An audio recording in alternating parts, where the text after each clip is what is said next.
এই বুরাকের গতিটা এমন বুরাক, যার গতিটা হবে পলক যতটুক পরে এই সময়ের ভিতরে এই বুরাকের কদমটা সেখানে যা পড়বে, অর্থাৎ আমাদের চোখ যতটুক কুল পায় ওই কুল পাওয়া পর্যন্ত এই বুরাকটা সেই জায়গা পর্যন্ত যাইতে পারবে। এই ঘোড়াটার রং ছিল সাদা। এই ঘোড়াটা হলো গাধার থেকে একটু বড়, গাধার থেকে একটু ছোট, খচ্চরের থেকে একটু ছোট। নবী করিম সাল্লাল্লাহু আলাইহি ওয়াসাল্লাম গাধার উপরে আরোহণ করবে। ওই সময় এই বুরাকটা অনেক লড়াচড়া শুরু করলো, অনেক ছুটাছুটি লাফালাফি শুরু করছে। জিবরাইল আলাইহিস সালাতু ওয়াস সালাম বুরাককে বলতেছেন, ও বুরাক, তুমি লাফালাফি করো কেন? তোমার পিঠে তো এমন একজন মানব উঠবে যাকে সৃষ্টি না করলেও বুরাক তোমাকে সৃষ্টি করা হইতো না। আসমান জমিন গাছপালা গ্রহ নক্ষত্র কোনো কিছু সৃষ্টি করা হইতো না, এমন এক ব্যক্তিকে তোমার উপরে সওয়ার করানো হবে। তখন ওই বুরাককে আল্লাহ পাক রব্বুল আলামিন জবান খুলিয়ে দেন। ওই বুরাক জিবরাইলের সাথে কথা বলে, জিবরাইল, হ্যাঁ আমি কথা বুঝলাম, কথা ঠিক আছে, কিন্তু নবীকে বলেন, নবী করিম সাল্লাল্লাহু আলাইহি ওয়াসাল্লাম যখন জান্নাতে যাবে, নবী করিম সাল্লাল্লাহু আলাইহি ওয়াসাল্লামকে ওই জান্নাতের ভিতরে আরোহণ করার জন্য হাজার হাজার লক্ষ লক্ষ বুরাক নবীজিকে নেওয়ার জন্য আসবে। ওই সময় আমি বুরাকরে যেন নবী করিম ফালায়া না দেয়। নবী করিম সাল্লাল্লাহু আলাইহি ওয়াসাল্লাম এই কথা শুনতেছেন। নবী করিম সাল্লাল্লাহু আলাইহি ওয়াসাল্লাম জিবরাইলকে বলতেছেন, ঠিক আছে, আমি যখন জান্নাতে যাব, আমার যখন বাহনের প্রয়োজন হবে, ওই বাহনটাই হবে এই বুরাক। এই বুরাকটার উপরে আমি আরোহণ করব, এই বুরাক নিয়ে আমি জান্নাতের ভিতরে ভ্রমণ করব। আমার যেখানে মন চায় সেখানে আমি আর উপরে আরোহণ করে চলে যাব। নবী করিম সাল্লাল্লাহু আলাইহি ওয়াসাল্লাম তিনি বুরাকে উঠলেন। বুরাকে উঠার পর জিবরাইল আলাইহিস সালাতু ওয়াস সালাম সামনে বসলেন। জিবরাইল আলাইহিস সালাতু ওয়াস সালাম এই সময় ডাইবা। নবী করিম সাল্লাল্লাহু আলাইহি ওয়াসাল্লাম জিবরাইল আলাইহিস সালাতু ওয়াস সালামের পিছনে বসলেন। এরপরে মিকাইল আলাইহিস সালাতু ওয়াস সালাম বসলেন। জিবরাইল আলাইহিস সালাতু ওয়াস সালাম সরাসরি তিনি ইয়াসরিবে চলে গেলেন, অর্থাৎ মদিনায় চলে গেলেন। নবী করিম সাল্লাল্লাহু আলাইহি ওয়াসাল্লাম সেখানে নামার পর জিবরাইল আলাইহিস সালাতু ওয়াস সালামকে বলেন, ভাই জিবরাইল, এটা কোন জায়গা? তখন জিবরাইল আলাইহিস সালাতু ওয়াস সালাম বললেন, এটা হলো ইয়াসরিব, অর্থাৎ পরবর্তীতে মদিনা হবে। হ্যাঁ নবী, আপনি 1-1.5 বছর পরে অথবা 5 বছর পরে আপনি ওই মক্কা থেকে হিজরত করে এই মদিনায় চলে আসবেন।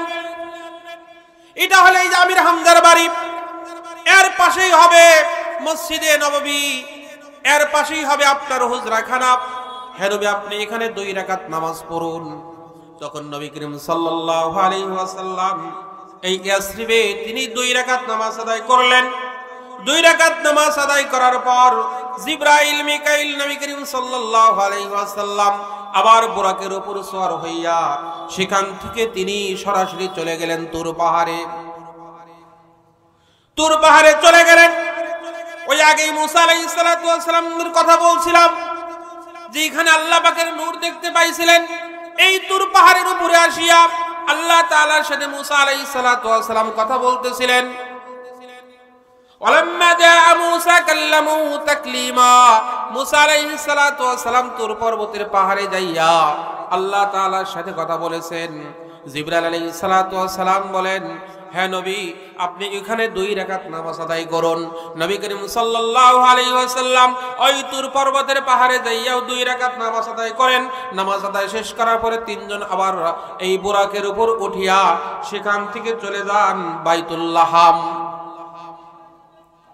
সেখান থেকে চলে যান বাইতুল লাহাম। বাইতুল লাহামে চলে যাওয়ার পর নবী করিম সাল্লাল্লাহু আলাইহি ওয়াসাল্লাম জিবরাইলকে বলতেছেন, ভাই জিবরাইল, এটা কোন জায়গা?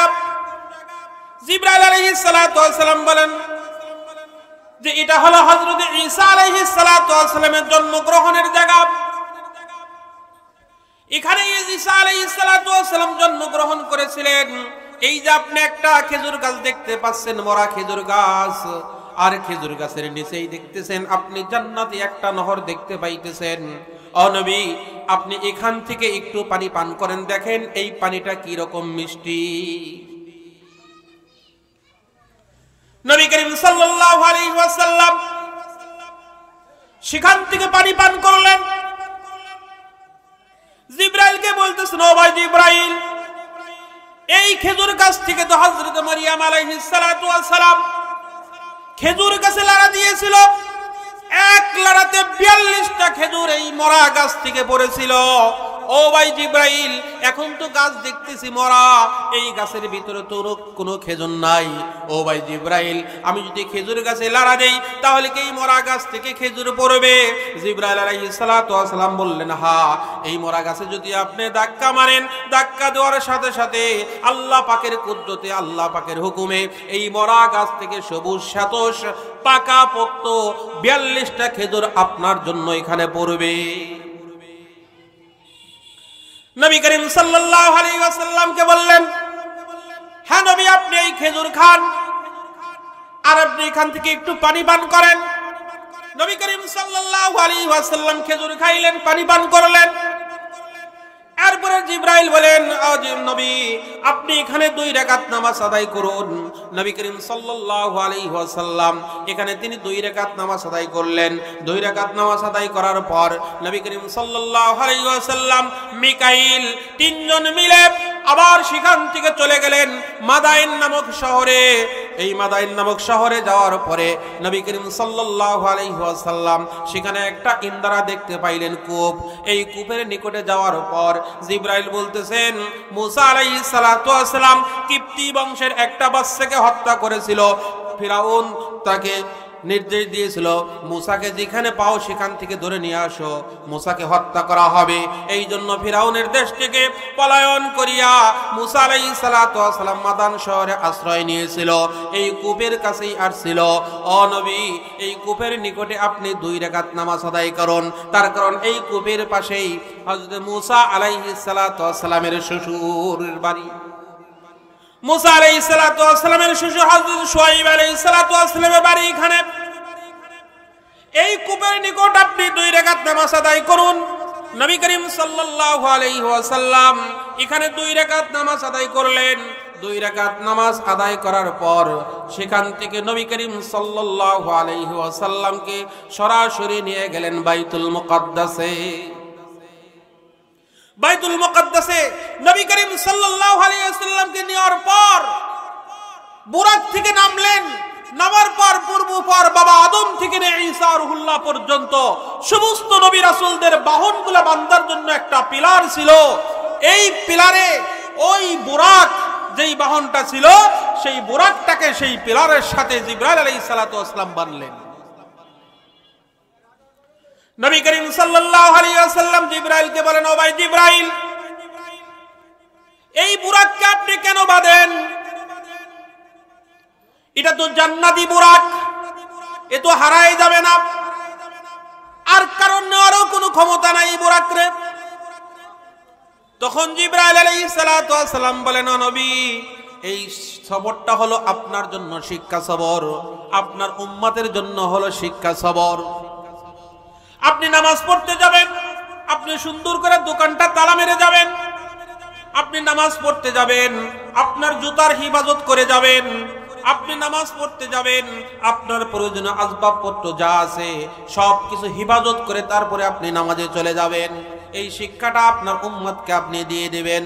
তা যদি না হয়, আপনি নামাজ পড়বেন মসজিদে, ভালো জুতা আপনি বাহিরে রাখিয়া গেছেন, ওই নামাজের ভিতরে আপনার ভালো জুতার কথা মনে পড়ে যাবে, আপনার নামাজটা নষ্ট হয়ে যাবে। ও নবী, আমি বুরাক বানছি এই কারণে, এই সবরটা হলো আপনার জন্য শিক্ষা সবর, আপনার উম্মতের জন্য হলো শিক্ষা সবর। জিবরাইল আলাইহিস সালাতু ওয়াস সালাম বুরাক বানলেন। বুরাক বাঁধার পর নবী করিম সাল্লাল্লাহু আলাইহি ওয়াসাল্লাম মসজিদের ভিতরে গেলেন। নবী করিম সাল্লাল্লাহু আলাইহি ওয়াসাল্লাম গভীর রাত্রিতে লক্ষ লক্ষ মানুষ, হাজার হাজার ফেরেশতা তিনি স্বচক্ষে দেখতে পাইতেছেন। জিবরাইল আলাইহিস সালাতু ওয়াস সালামকে বলতেছেন, ভাই জিবরাইল, গভীর রাত, এত রাতে মসজিদের ভিতরে হাজার হাজার মানুষ, লক্ষ লক্ষ মানুষ দেখা যায়। তখন জিবরাইল আলাইহিস সালাতু ওয়াস সালাম বলেন, ও নবী, বাবা আদম থেকে ঈসা রুহুল্লাহ পর্যন্ত যত নবী রাসূল এই দুনিয়ায় আগমন করেছেন, সমস্ত নবী রাসূল আজকে এই বাইতুল মুকাদ্দাসে বিদ্যমান। আর লক্ষ লক্ষ আল্লাহ পাকের রহমতের ফেরেশতা আজকে এই বাইতুল মুকাদ্দাসে বিদ্যমান। কেন ভাই জিবরাইল? লক্ষ লক্ষ নবী রাসূল, 1,24,000 পয়গম্বর কেন এখানে উপস্থিত? লক্ষ লক্ষ আল্লাহ পাকের রহমতের ফেরেশতা কেন এখানে উপস্থিত? তখন জিবরাইল আলাইহিস সালাতু ওয়াস সালাম বলেন, ওগো নবী, এখানে আপনাকে উপস্থিত করার কারণ হইল, আপনাকে তো খাতামুন নবিয়্যিন বলা হয়েছে, আপনাকে তো সর্বশ্রেষ্ঠ নবী রাসূল বলা হয়েছে, কিন্তু আপনাকে সমস্ত নবী রাসূলদের ইমাম বলা হয় নাই। আল্লাহ পাক রব্বুল আলামিন আজকে এখানে প্রমাণ করিয়া দিবে, এখানে সকল নবী রাসূলদের মাধ্যমে 2 রাকাত নামাজ আদায় করা হবে। এই 2 রাকাত নামাজের ভিতরে কোনো নবী রাসূল ইমামতি করার সাহস পাবে না। জিবরাইল আলাইহিস সালাতু ওয়াস সালাম নবী করিম সাল্লাল্লাহু আলাইহি ওয়াসাল্লামের হাতটাকে ধরিয়া সামনে বাড়ায় দিবেন আর বলবেন, ও নবী, এই জামাতের ভিতরে আর কোনো মানুষ ইমামতি করতে পারবে না। এই জামাতের ইমামতি করার যোগ্য হলেন একমাত্র আপনি। বাইতুল মুকাদ্দাসে নবী করিম সাল্লাল্লাহু আলাইহি ওয়াসাল্লাম উপস্থিত, সেখানে কোন নবী রাসূল ইমামতি করার সাহস পায় না, সামনে যাওয়ার সাহস পায় না। আজ আমাদের দেশের বিদাতি হুজুর যত আছে, এই বিদাতি মার্কা হুজুর যারা আছে, এরা বলেন নবীজি হাজির নাজির। আমি তাদের কাছে প্রশ্ন রাখতে চাই, ও ভাইরা, আপনাদের সাথে আমাদের কোনো দ্বন্দ্ব নাই। নবী করিম সাল্লাল্লাহু আলাইহি ওয়াসাল্লাম যদি হাজির নাজির হইতেন, তাহলে আপনি কোন সাহসে ঘরের ভিতরে বসে থাকতেন? আপনি মিলাদ মাহফিলের ভিতরে নবীজিকে হাজির নাজির মনে করেন, অমুক মজলিসের ভিতরে নবীজিকে হাজির নাজির মনে করেন, তাহলে কোন সাহসে আপনি চেয়ারে বসে থাকেন? এইটা আমাদের বুঝে আসে না। অথচ আল্লাহ পাক রব্বুল আলামিন পবিত্র কোরআনের ভিতরে বলেন, ওমা কুনতা লাদাইহিম ওমা কুনতা লাদাইহিম, হে নবী, বাবা আদম থেকে ঈসা রুহুল্লাহ পর্যন্ত যত নবী রাসূল দুনিয়াতে আগমন করেছে, এদেরকে যত প্রকার কাহিনী ঘটানো হয়েছে, একটা ঘটনার সময় আপনি উপস্থিত ছিলেন না। ওমা কুনতা লাদাইহিম, আপনি উপস্থিত ছিলেন না। ওমা কুনতা লাদাইহিম, আপনি উপস্থিত ছিলেন না। আপনার কাছে 30 পারা কোরআন নাজিল করিয়া জানিয়ে দেওয়া হয়েছে। এই জন্য গায়বের মালিক হলেন একমাত্র আল্লাহ। আল্লাহ ছাড়া গায়বের মালিক আর কেউ জানেন না। এখন আমাদের বিদাতি ভাইয়েরা, মাজার পূজারী ভাইয়েরা, এই সমস্ত ভাইয়েরা বলে নবীজি ইলমে গায়েব জানে। ইলমে গায়েব কোনটারে বলে? কয় আল্লাহ পাক রব্বুল আলামিন নবীজিকে জানাইছেন, অতটুকুই জানেন। এই কথা আমাদেরও কথা, কিন্তু ইলমে গায়েব বলা যাবে না। ইলমের মালিক হলেন একমাত্র আল্লাহ। এই ইলমে গায়েবের মালিক যদি নবীজিকে ধরা হয়, তাহলে আজ পৃথিবীতে বর্তমান সময়ে হাজার হাজার ডাক্তাররা মা বোনদের পেটকে পরীক্ষা নিরীক্ষা করিয়া ছেলে হবে না মেয়ে হবে, এই জিনিসটা তারা প্রমাণ করে দিয়েছেন। এই পেটের ভিতরে ছেলে আছে, এই পেটের ভিতরে মেয়ে আছে, তারা প্রমাণ করে দিয়েছে। তাহলে নবীজিকে যদি ইলমে গায়েবের মালিক ধরা হয়, তাহলে এই পৃথিবীতে যত ডাক্তার আছে পরীক্ষা নিরীক্ষা করিয়া জানিয়ে দেয় এই মার পেটে মেয়ে আছে, এই মার পেটে ছেলে আছে, তাহলে ডাক্তাররাও ইলমে গায়েবের মালিক হয়ে যাবে। ইলমে গায়েবের মালিক হলেন আল্লাহ। এই জন্য আকীদার কিতাবের ভিতরে লেখা আছে, গায়েবের মালিক হলেন একমাত্র আল্লাহ। নবীজি গায়েবের মালিক নন, তার কারণ নবীজিকে মাধ্যম ব্যবহার করা হয়েছেন। এই জন্য আকীদার কিতাবে লেখা হয়েছে গায়েবের মালিক হলেন একমাত্র আল্লাহ। তিনি কোনো মাধ্যম লাগে না তার কাছে, মাধ্যম ছাড়া যিনি জানেন তিনিই হলেন একমাত্র আল্লাহ। নবী করিম সাল্লাল্লাহু আলাইহি ওয়াসাল্লাম তিনি মাধ্যম ব্যতীত কোনো কিছু জানতেন না। মা ইয়ানতিকু আনিল হাওয়া ইন হুয়া ইল্লা ওয়াহয়ুন ইউহা। নবী করিম সাল্লাল্লাহু আলাইহি ওয়াসাল্লাম ওহী ছাড়া কোনো কিছু জানতেন না। এই জন্য পরিষ্কার ভাষায় আকীদার কিতাবে লেখা আছে যে কোনো কিছুর মাধ্যমে জাননেওয়ালাকে ইলমে গায়েব বলা হয় না, গায়েবের মালিক বলা হয় না। মাধ্যম ছাড়া যিনি জানেন তিনিই হলেন একমাত্র গায়েবের মালিক। আল্লাহর কাছে জানার কোনো প্রয়োজন নাই, অর্থাৎ আল্লাহ তিনি আছেন, তিনি সবকিছু জানেন, এই জন্য তিনি গায়েবের মালিক। আর নবী করিম সাল্লাল্লাহু আলাইহি ওয়াসাল্লাম ওহীর মাধ্যমে জানছেন, এই জন্য নবীজিকে গায়েবের মালিক বলা হবে না। এই জন্য নবীজি সব জায়গায় উপস্থিত হন এই কথাও বলা যাবে না। এটা হলো শিরকি আকীদা। নবী করিম সাল্লাল্লাহু আলাইহি ওয়াসাল্লাম মক্কা থেকে হিজরত করে মদিনায় চলে গিয়েছেন। আবার মদিনায় হিজরত করার আগে নবী করিম সাল্লাল্লাহু আলাইহি ওয়াসাল্লাম এই যে আমি যে মিরাজের কথা বলতেছি, এই মিরাজে নবী করিম সাল্লাল্লাহু আলাইহি ওয়াসাল্লাম মক্কা থেকে বাইতুল মুকাদ্দাস, সেখান থেকে আরশা মহল্লা পর্যন্ত চলে গেছেন। নবী করিম সাল্লাল্লাহু আলাইহি ওয়াসাল্লামের যাওয়া আসা আছে, আল্লাহ পাকের কোনো যাওয়া আসা নাই। যার যাওয়া আসার গুণ আছে সে হাজির নাজির নন, যার যাওয়া আসার গুণ আছে সে গায়েবের মালিক নন। যেই ব্যক্তির যাওয়া আসার গুণ নাই, যার যাওয়া আসার গুণ নাই, সেই হলেন একমাত্র আল্লাহ। আল্লাহ এখানে আছেন, ওখানে আছেন, সব জায়গায় আছেন, তার যাওয়ার কোনো প্রয়োজন পড়ে না। আজকে হাতকুড়া বাজারে, কালকে যাবে মিঠাপুর, কালকে যাবে ময়সালোহা, তারপরে দিন যাবে ওলিকা বারোবাড়িয়া, তারপরে দিন যাবে কাওয়ালিপাড়া। এই ধরনের গুণ আল্লাহ পাকের নাই। আর নবী করিম সাল্লাল্লাহু আলাইহি ওয়াসাল্লাম এই যে মক্কায়, আবার মদিনায়, আবার মক্কা থেকে বাইতুল মুকাদ্দাস, আবার সেখান থেকে প্রথম আসমান, দ্বিতীয় আসমান, সপ্তম আসমান, একবার আরশের মহল্লা পর্যন্ত চলে গেছেন। নবী করিম সাল্লাল্লাহু আলাইহি ওয়াসাল্লামের যাওয়া আসা আছে, এই জন্য নবীজিকে বলা হবে না, নবীজি গায়েব জানেন।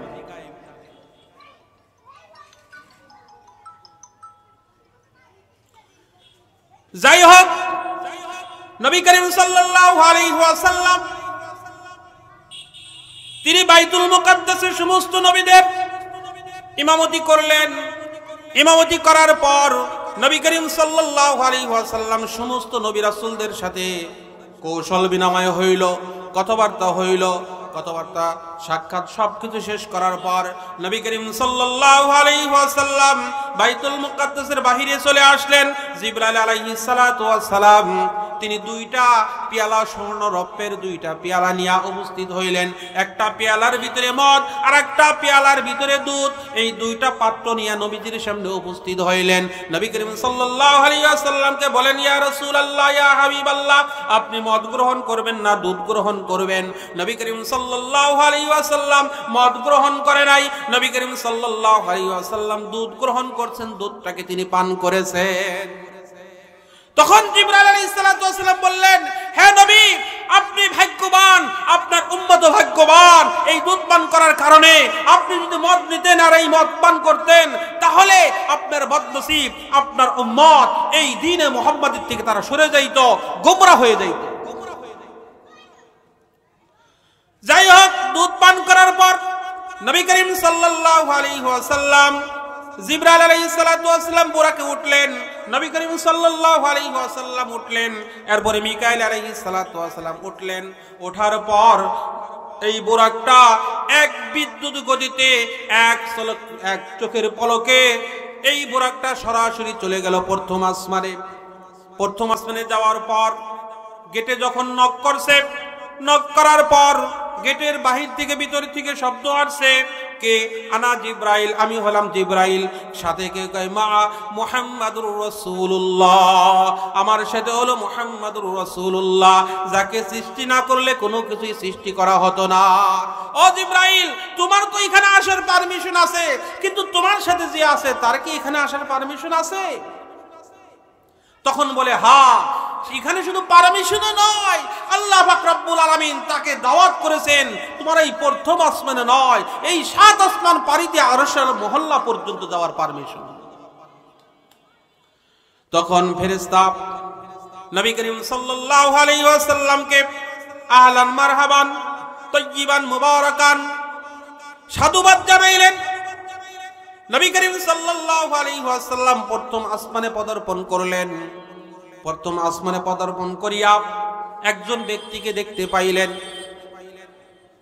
ওই ব্যক্তিটা ডান দিকে তাকায়, আর ওই ব্যক্তিটা খুব সুন্দর করে মুস্কি হাসি দেয়। আবার যখন বাম দিকে তাকায়, তখন আবার মুখকে বেশকি মারে, তখন মনটা খারাপ করে। জিবরাইল আলাইহিস সালাতু ওয়াস সালামকে জিজ্ঞাসা করলেন, ভাই জিবরাইল, এই লোকটাকে? জিবরাইল আলাইহিস সালাতু ওয়াস সালাম বললেন, আল্লাহর নবী, এই লোকটা হলো আপনার আদি পিতা হযরত আদম আলাইহিস সালাতু ওয়াস সালাম। এই লোকটা হলেন হযরত আদম আলাইহিস সালাতু ওয়াস সালাম। পৃথিবীর শুরু থেকে নিয়ে অর্থাৎ বাবা আদম সন্তানের যতগুলো সন্তান যারা জান্নাতি হবে এই আদম সন্তান তারা ডান দিকে, আর যারা জাহান্নামী হবে তারা বাম দিকে। আদম আলাইহিস সালাতু ওয়াস সালামের আওলাদ যারা ডান দিকে, আদম যখন ডান দিকে তাকায় তখন আদম আলাইহিস সালাতু ওয়াস সালাম মুস্কি মুস্কি হাসে, আর যখন বাম দিকে তাকায় তখন আদম আলাইহিস সালাতু ওয়াস সালাম তখন তার মুখটা বেজার করে, মনটা খারাপ করে ফেলে। জিবরাইল বললেন, ইয়া রাসূলুল্লাহ, ইয়া হাবিবাল্লাহ, আপনার আদি পিতা আদমকে সালাম করেন। নবী করিম সাল্লাল্লাহু আলাইহি ওয়াসাল্লাম সালাম করলেন, কৌশল বিনিময় হইল। এরপরে আবার বুরাকে চড়িয়া দ্বিতীয় আসমানে চলে গেলেন। দ্বিতীয় আসমানে যাওয়ার পরে হযরত ঈসা আলাইহিস সালাতু ওয়াস সালামের সাথে সাক্ষাৎ। এরপরে তৃতীয় আসমানে চলে গেলেন, হযরত ইয়াহইয়া আলাইহিস সালাতু ওয়াস সালামের সাথে সাক্ষাৎ, হযরত ইদ্রিস আলাইহিস সালাতু ওয়াস সালামের সাক্ষাৎ। এইভাবে নবী রাসূলদের সাথে সাক্ষাৎ হয়। সপ্তম আসমানে যাইয়া বাইতুল মামুর নামক একটা মসজিদ আছে, ওই বাইতুল মামুর মসজিদে হযরত ইব্রাহিম আলাইহিস সালাতু ওয়াস সালাম এক পাশে হেলান দিয়া শিশু বাচ্চাদের সাথে তিনি খেলাধুলা করিতেছে। হেলান দিয়া নবী করিম সাল্লাল্লাহু আলাইহি ওয়াসাল্লাম জিবরাইল আলাইহিস সালাতু ওয়াস সালামকে বলতেছেন, এই লোকটাকে। তখন জিবরাইল আলাইহিস সালাতু ওয়াস সালাম বলতেছেন, এই লোকটা হলো তোমার জাতির পিতা অর্থাৎ মুসলিম জাতির পিতা হযরত ইব্রাহিম আলাইহিস সালাতু ওয়াস সালাম। জিবরাইল আলাইহিস সালাতু ওয়াস সালাম শিশুদের সাথে খেলাধুলা করিতেছে। ছোটকালে নাবালক আগে বালেক হওয়ার আগে যে সমস্ত শিশু বাচ্চারা মারা যায়, এই সমস্ত শিশু বাচ্চারা সরাসরি জান্নাতে চলে যায়, আর এই জান্নাতি শিশুরা হযরত ইব্রাহিম আলাইহিস সালাতু ওয়াস সালামের সাথে খেলাধুলা করে। তো ইব্রাহিম আলাইহিস সালাতু ওয়াস সালামের সাথে কৌশল বিনিময় হইল। ইব্রাহিম আলাইহিস সালাতু ওয়াস সালামের সাথে কথাবার্তা হইল। ইব্রাহিম আলাইহিস সালাতু ওয়াস সালাম নবী করিম সাল্লাল্লাহু আলাইহি ওয়াসাল্লামকে বলেন যে জান্নাতের ফলগুলা অনেক মিষ্টি, জান্নাতের গাছগুলা অনেক সুন্দর, বিশাল বড় বড় গাছ, আর সেই জান্নাতের ভূমিটা হলো পবিত্র। ও সন্তান, ও বাবা মুহাম্মদ, তোমার উম্মতদের কাছে দুনিয়া ফিরে যাওয়ার পর আমার সালামটা তাদের কাছে পৌঁছায়ো, এবং কি ওই জান্নাতের সৌন্দর্য যেই গাছগুলা আছে, ওই জান্নাতের যেই ফলমূল আছে, এগুলা যদি ভোগ করতে চায় তাহলে তোমাকে আমি একটা দোয়ার কথা বলে দেই, এই দোয়াটা তোমার উম্মতদেরকে তুমি শিক্ষা দিও। তখন ইব্রাহিম আলাইহিস সালাতু ওয়াস সালাম নবী করিম সাল্লাল্লাহু আলাইহি ওয়াসাল্লামকে দোয়াটা বললেন, সুবহানাল্লাহি ওয়ালহামদুলিল্লাহি ওয়ালা ইলাহা ইল্লাল্লাহু ওয়াল্লাহু আকবার। এই দোয়াটা নবী করিম সাল্লাল্লাহু আলাইহি ওয়াসাল্লামকে বললেন। নবী করিম সাল্লাল্লাহু আলাইহি ওয়াসাল্লাম পরবর্তীতে দুনিয়া আসিয়া এই তাসবিহ করার কথা বললেন। নবী করিম সাল্লাল্লাহু আলাইহি ওয়াসাল্লাম হাদিস শরীফের ভিতরে ফরমান, সুবহানাল্লাহ, আলহামদুলিল্লাহ, আল্লাহু আকবার, লা ইলাহা ইল্লাল্লাহ, এই শব্দগুলো কেউ যদি একবার করে পড়ে তাহলে तमाम দুনিয়ার মাঝে যত খালি জায়গা আছে যেই ব্যক্তি পড়বে তার জন্য নেকিতে ভরপুর হয়ে যাবে। আর একবার সুবহানাল্লাহ বলবে, আর এই সুবহানাল্লাহ বলার দ্বারা তার জন্য জান্নাতের ভিতরে একটা গাছ তৈরি হবে, আর এই গাছের ছায়াটা একটা ঘোড়া ঘোড়সওয়ার একটা দ্রুতগামীর ঘোড়া 700 বছর পর্যন্ত ওই জান্নাতের ওই গাছের ছায়া দৌড়ায়া শেষ করতে পারবে না। যাই হোক, সত্য আসমান পাড়ি দিয়া নবী করিম সাল্লাল্লাহু আলাইহি ওয়াসাল্লাম জিবরাইলকে সাথে করে নিয়া তিনি চলে গেলেন সিদরাতুল মুনতাহা। সিদরাতুল মুনতাহা যাওয়ার পর নবী করিম সাল্লাল্লাহু আলাইহি ওয়াসাল্লাম বাইতুল মামুরের কথা বলছি, সিদরাতুল মুনতাহার কথা বলতেছি, ওখানে লক্ষ লক্ষ ফেরেশতা, ওখানে যেই মসজিদ আছে এই মসজিদের ভিতরে লক্ষ লক্ষ ফেরেশতারা নামাজ আদায় করে। কেউ রুকু দেয়, কেউ সিজদা দেয়, কেউ তাসবিহ পড়ে। প্রতিদিন 70,000 করে রহমতের ফেরেশতারা সেখানে এই ডিউটি পালন করে। জিবরাইল আলাইহিস সালাতু ওয়াস সালামকে বলতেছেন, ও ভাই জিবরাইল, এরা কারা? কয় এরা হলো আল্লাহ পাকের রহমতের ফেরেশতা। এরা প্রতিদিন এইরকম করে কেউ রুকু করে, কেউ সিজদা করে। তাদের জীবনে একবার যদি এই মসজিদে নামাজ আদায় করে, রুকু করে, সিজদা করে, সে দ্বিতীয়বার আর এই মসজিদে আর সুযোগ পায় না। এরপরে সিদরাতুল মুনতাহার থেকে আবার কিছু দূর চলে গেলেন। চলে যাওয়ার পর সেই একটা বৃক্ষর নিকটে চলে গেলেন। সেই কুলবরই আমরা বলি, সেই কুলবর, এই সিদরাতুল মুনতাহা, এখানের পাশেই একটা কুলবরই গাছ আছে। এই কুলবরটার পাতা হলো এক একটা হাতির কানের মতো পাতা। আর এই কুলবরইটা হবে এমন যে আমাদের দেশ গ্রামে আগেকার অনেক বড় বড় মটকা আছে, সেটার ভিতরে অনেক ধান রাখা হইতো, চাউল রাখা হইতো। হাদিস শরীফের ভিতরে আসছে এই কুল গাছের বড়ইটা হবে এইরকম বড় বড় মটকার মতো, আর তার পাতাগুলা হবে এক একটা হাতির কানের মতো। জিবরাইল, মিকাইল এই পর্যন্তই সীমানা শেষ, আর নবী করিম সাল্লাল্লাহু আলাইহি ওয়াসাল্লামের সাথে আর যাইতে পারবে না। এরপরে নবী করিম সাল্লাল্লাহু আলাইহি ওয়াসাল্লাম, তিনি তো আল্লাহর মেহমান, তার বন্ধুর সাথে সাক্ষাৎ করার জন্য আরশে মহল্লায় চলে যাবেন। এই সিদরাতুল মুনতাহার পাশেই আল্লাহ পাকের কুদরতি ব্যবস্থাপনায় এখানে জান্নাত এবং জাহান্নাম উভয় পাশে ফিট করা আছে। ফেরার পথে জান্নাত জাহান্নাম নবী করিম সাল্লাল্লাহু আলাইহি ওয়াসাল্লাম জান্নাত পরিদর্শন করবেন, জাহান্নাম পরিদর্শন করবেন। এখন সেখান থেকে সরাসরি আরশে মহল্লায় চলে যাবেন। এই বুরাক এবার আর যাইতে পারবে না। এবার এই বুরাকের পরিবর্তে আল্লাহ পাকের কুদরতি ব্যবস্থাপনায় আরশে মহল্লা থেকে আর একটা বাহন চলে আসছে। সেই বাহনটার নাম হলো রফরফ। সেই বাহনটার নাম হলো রফরফ। এই রফরফ বাহন চলে আসছে। নবী করিম সাল্লাল্লাহু আলাইহি ওয়াসাল্লাম এই রফরফ খিমার নামক চাদর সিস্টেম মতো এই চাদরের উপরে উঠলেন। এই রফরফ এর উপরে যখন উঠছে, এক চোখের পলকে নবী করিম সাল্লাল্লাহু আলাইহি ওয়াসাল্লাম সরাসরি আরশে মহল্লায় যা উপস্থিত হয়েছেন। সরাসরি বাইতুল মহল্লায় চলে গেছে, আরশে আজিমে চলে গেছে। নবী করিম সাল্লাল্লাহু আলাইহি ওয়াসাল্লাম আরশে মহল্লায় এখন নামবেন।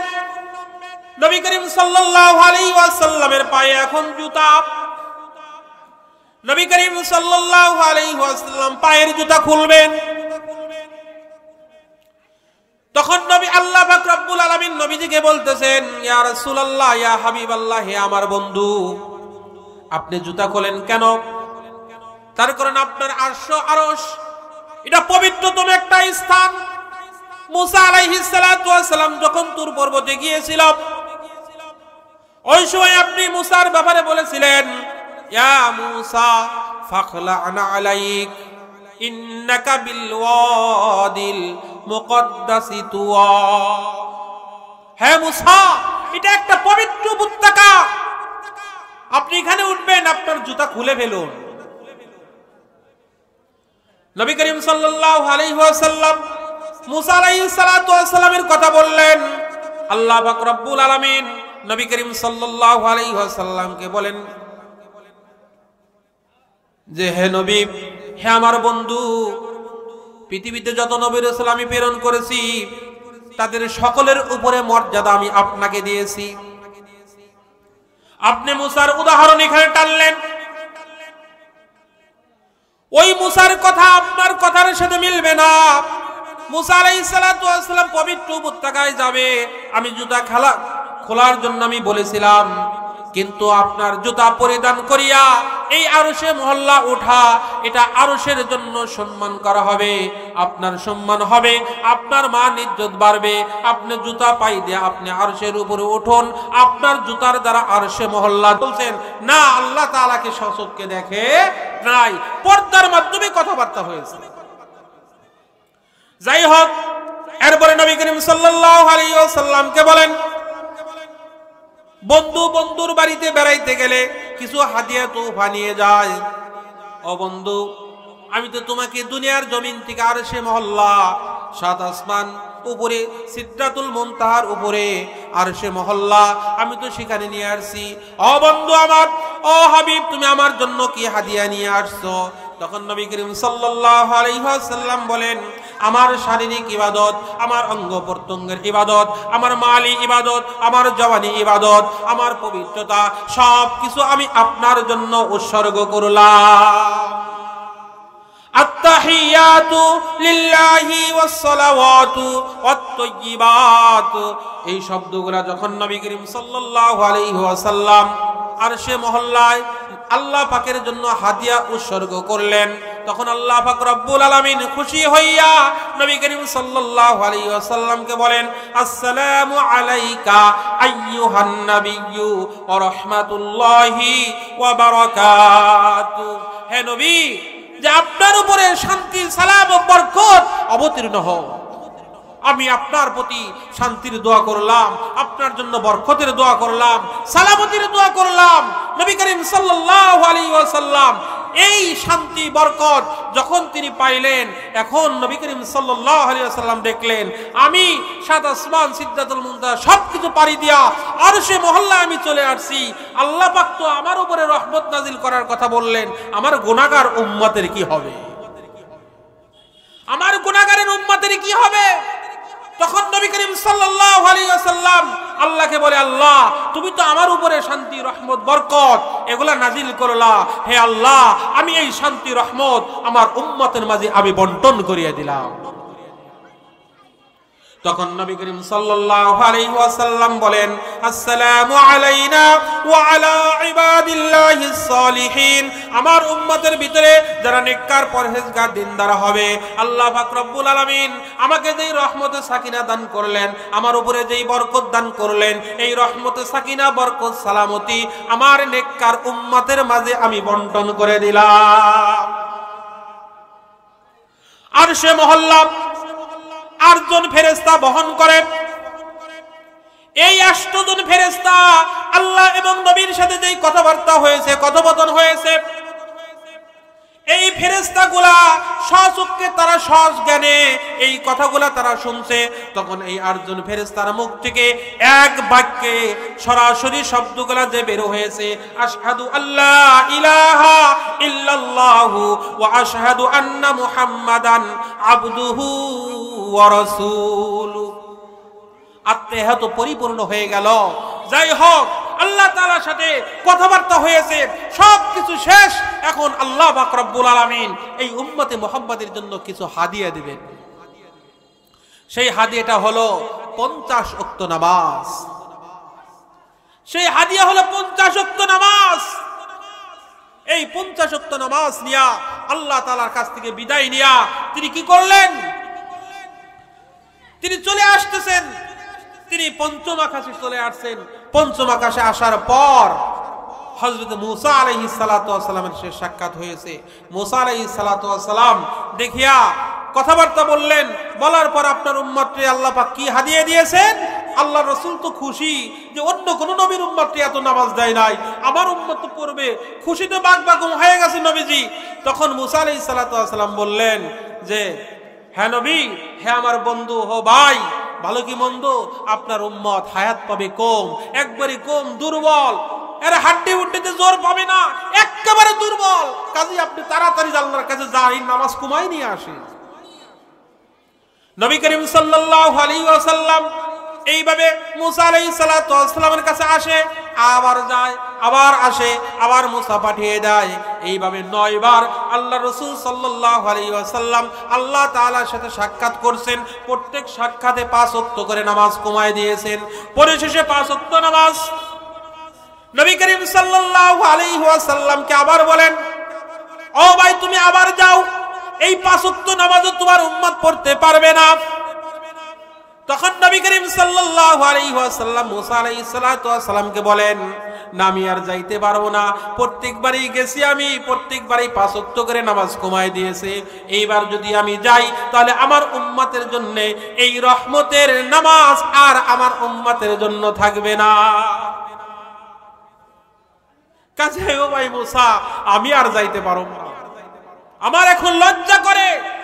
আল্লাহ পাক রব্বুল আলামিন তখন নবী করিম সাল্লাল্লাহু আলাইহি ওয়াসাল্লামকে বলে দিয়েছিলেন যে এই 50 ওয়াক্ত নামাজের পরিবর্তে 5 ওয়াক্ত তোমার উম্মতের উপর আমি ফরজ করে দিলাম। এই 5 ওয়াক্ত নামাজ যেই ব্যক্তি, যেই বান্দা বান্দি যথা সময়ে আদায় করবে, আল্লাহ পাক রব্বুল আলামিন তার আমল নামায় 50 ওয়াক্ত নামাজের সওয়াব দান করবেন।